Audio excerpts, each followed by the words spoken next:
मोहतरम हजरात, आप इस बात से वाकिफ हैं कि जुबली हिल्स कॉन्स्टिट्यूंसी में लगभग 1,50,000 मुस्लिम वोटर्स हैं। इलेक्शन में जुबली हिल्स कॉन्स्टिट्यूंसी से जनाब अजहरुद्दीन साहब कांग्रेस की तरफ से नुमाइंदा, जबकि यादव बिरादरी के वोट 20,000 से भी कम है।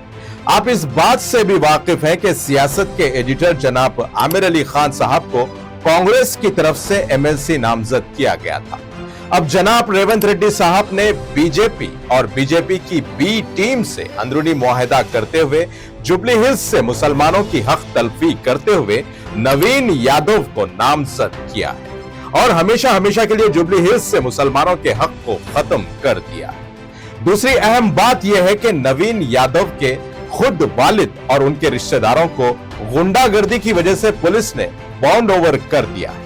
यह ऐसा शर्मनाक वाकया है, शायद हैदराबाद की तारीख में पहली बार एक उम्मीदवार कैंडिडेट के बाप और उसके रिश्तेदारों को पुलिस ने गुंडागर्दी से रोकने की खातिर बाउंड ओवर किया है। सारे मुस्लिम वोटर्स से हमारा मशवरा है कि अपना वोट मुसलमानों की इज्जत की खातिर और जुबली हिल्स की सीट जो कि मुसलमानों का हक है उसको बरकरार रखने की खातिर नवीन यादव के खिलाफ में अपना वोट इस्तेमाल करें।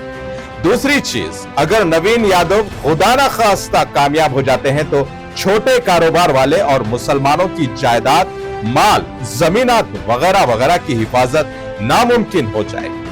वैसे आप हजरात इस बात से भी वाकिफ हैं कि एरागड्डा कब्रिस्तान की कुछ जमीन पर नाजायज कब्जा कर दिया गया और उसकी हिफाजत की खातिर सारे जिम्मेदार मुस्लिम वोटर्स से हमारी गुजारिश और मशवरा है कि मेहरबानी फरमाकर अपने आप की हिफाजत कीजिए और अपनी कौम की इज्जत की हिफाजत कीजिए। बहरहाल हर सूरत में नवीन यादव के खिलाफ अपना वोट इस्तेमाल कीजिए।